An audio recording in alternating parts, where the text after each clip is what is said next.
So, this is called Candid Late Night Thoughts While Reading Ali Smith's Girl Meets Boy.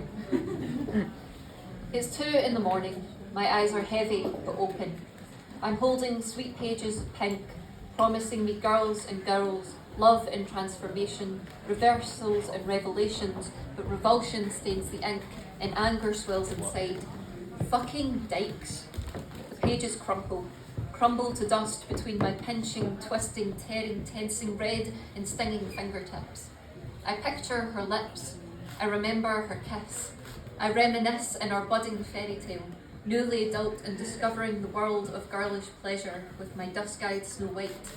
I recall the way soft light glimmers in her gaze. Gaze, fucking dykes.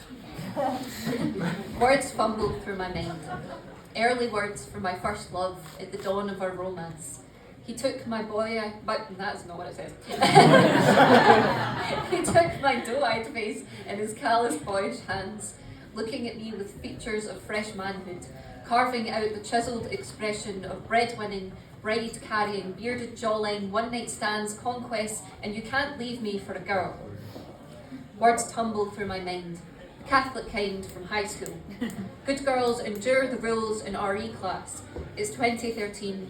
I'm barely a teen, mouth zipped, skimming Leviticus. Man shall not lie with man. If man lies with a man, both have committed an abomination.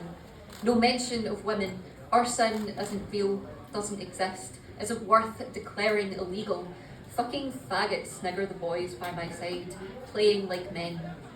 Later that day, personal social education. What should you look for in a normal relationship? I'm handed a label, a piece of paper. A stick figure stares at me, glares at me, black spikes, outlines of a body, empty space, screaming, man, testosterone, conqueror, penetrator, knight in shining armour. I remember the name, maggot the faggot. I remember the jokes, short nails, minge muncher, did she taste like honey Cheerios? I remember the advice, don't tell her just yet. I remember the late night incognito Googling. How do I know if I'm gay?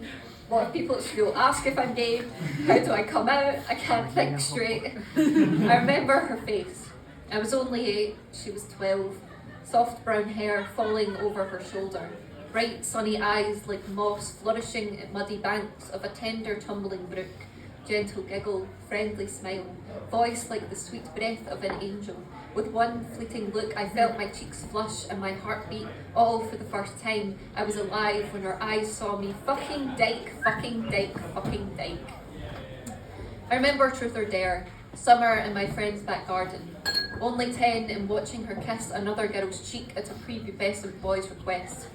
I remember the tornado in my chest, hot and cold breath swirling, spilling from my lips, cheeks blazing, eyes evading their performance, bitterly ignoring jealousy and confusion swarming it. Yeah, but it's good if you're watching.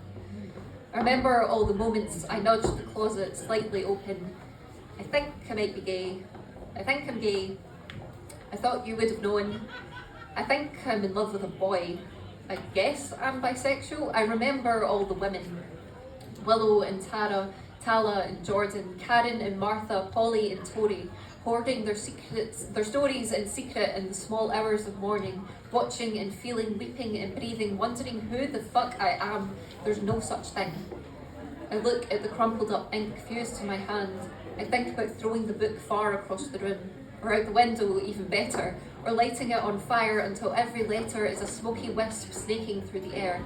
How good it would feel to destroy the words, the fictional words, the real words, the colliding worlds of discovering sapphic passion and carefully crafted homophobic writing soiling the story of Anthea and Robin, Ianthe and Iphis tender under stars, their legs intertwined, bodies and minds winding together, blooming together, growing together, branches stretching through the night, brooks glittering under moonlight, clovers sprouting, wheat swaying, the sweet summer breath blowing kisses onto violets, fucking faggots living a terrible sad life with no real love in it. I look at the crumpled up ink fused to my hand. I think about the words washing away as my tears stain the page, but I can't drown the hate. I can't cry the shame from its darkened space between my hips. My heart shudders with hurt, weeping at its anger between my ribs. I rip the pages from my pained skin, toss the pink away. Close my eyes and breathe in deep, leaving all the hurting, squirming inside. Fucking dyke. Thank you.